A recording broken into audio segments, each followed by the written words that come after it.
Hello everyone, welcome back to my channel. आज भी हम पाइवेट टेबल के बारे में डिस्कस करने वाले हैं। उसके बारे में एक नई चीज़ जानेंगे कि किस तरीके से हम उसको और ज़्यादा यूज़ कर सकते हैं अपने डेटा को एनालाइज करने के लिए। चलिए स्टार्ट करते हैं। आपको स्क्रीन पे नज़र आ रहा होगा प्रोडक्ट वाइज डेटा, जहाँ पे मैंने डिफरेंट प्रोडक्ट लिखे हैं ABCD ये सब, और उनकी सेल्स यूनिट कितनी हुई है, प्राइस पर यूनिट क्या था, उसकी सेल वैल्यू कितनी थी और कौन से रीजन में वो सेल हुए हैं। ठीक है। अब सपोज़ मुझे ये पता करना है कि मेरी प्रोडक्ट जो है मेरा ABC जो डिफरेंट प्रोडक्ट्स हैं वो बेसिकली मुझे सिर्फ इस डेटा में से ये निकालना है कि प्रोडक्ट कौन से प्रोडक्ट की कितनी सेल हुई है। I don't want all this कि रीजन कितना कौन से रीजन में हुआ है, कौन से सेल्स यूनिट में हुआ है या price per unit.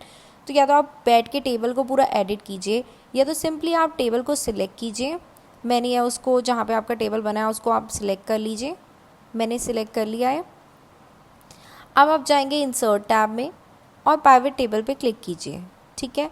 As usual वो आपसे पूछ रहा है कि टेबल कौन सा है और आपकी न्यू वर्कशीट पे चाहिए, एग्जिस्टिंग वर्कशीट पे चाहिए। मैंने कहा न्यू वर्कशीट पे चाहिए, ओके प्रेस कर दिया।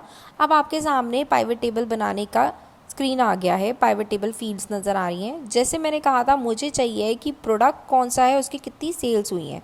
ठीक है। मैंने यहाँ पे प्रोडक्ट लिया रो लेबल्स में और मैंने लिया सेल्स कितनी हुई है। ठीक है। वैल्यूज़ में मैंने सेल्स वैल्यू ले लिया।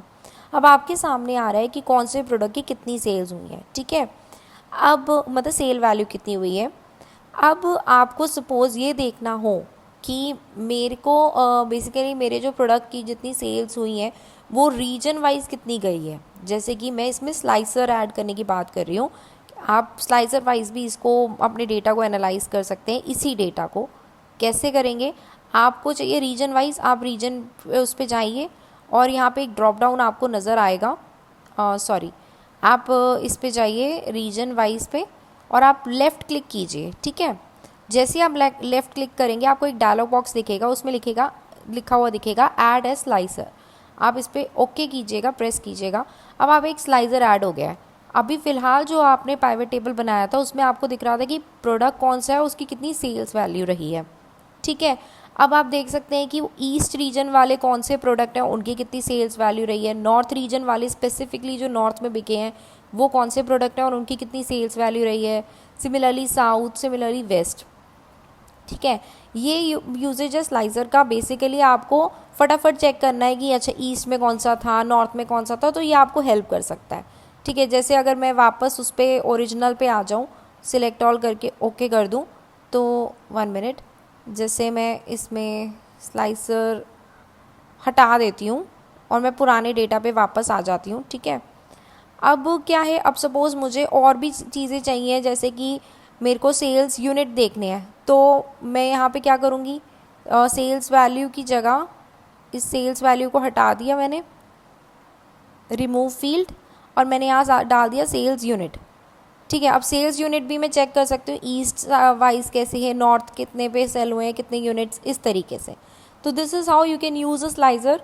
ये आप प्रैक्टिस ज़रूर करना डिफरेंट डेटा लेके, आपको और अच्छे से समझ आएगा। मैं वापस से इस डेटा पे आती हूँ। जैसे कि मैंने आपको बताया, मैं पुराना पाइवेट टेबल का शीट डिलीट कर देती हूँ। एक और बात डिस्कस कर लेते हैं। जैसे कि हम जब पाइवेट टेबल बनाने जाते हैं, हम सबसे पहले टेबल सिलेक्ट करते हैं, फिर हम इंसर्ट पे जाते हैं और पाइवेट टेबल पे जाते हैं। ये डायलॉग बॉक्स जो ओपन होता है वो हमेशा हमको बोलता है न्यू वर्कशीट बाय डिफ़ॉल्ट। अब बट सपोज़ मुझे चाहिए कि वो एग्जिस्टिंग वर्कशीट पे ही मेरे टेबल के सामने ही पाइवेट टेबल भी बन जाए। उसके लिए मैं क्या करूँगी, एग्जिस्टिंग वर्कशीट पे क्लिक करूँगी।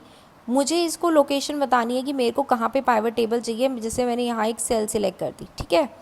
ओके प्रेस करूँगी। अब देखिए इसी स्क्रीन पे आपका पाइवेट टेबल बन सकता है। जैसे मैंने वहाँ पे सिलेक्ट किया था कि कौन सा प्रोडक्ट है, रो लेबल पे डाला था उसको, और मैंने यहाँ पे सेल्स वैल्यू डाली थी वैल्यूज़ में, इस तरीके से। और देखिए अब मेरा ओरिजिनल टेबल भी ये रहा और पाइवेट टेबल भी ये बना हुआ है। अब मैं यहाँ पे स्लाइसर भी ऐड कर सकती हूँ जिस पे मुझे चाहिए, जैसे रीजन वाइज जैसे हमने डिस्कस किया था। लेफ़्ट क्लिक करा, ऐड ए स्लाइसर। अब मेरी तीनों चीज़ें इसी टेबल में आ गई हैं। ईस्ट जोन में कितने कौन से प्रोडक्ट बिके, कितनी वैल्यू थी, नॉर्थ में कितने बिके, इस तरीके से। फाइन। आप इसकी ज़रूर प्रैक्टिस करना और काफ़ी यूज़फुल टूल है गाइस, आपका बहुत टाइम सेव करता है और it somewhere it's a smart work rather than hard work. तो मिलते हैं जल्दी अपनी दूसरी वीडियो के साथ। टिल देन डू प्रैक्टिस, और अगर वीडियो अच्छी लग रही है then you have to share it and you need to subscribe also. Thank you, bye.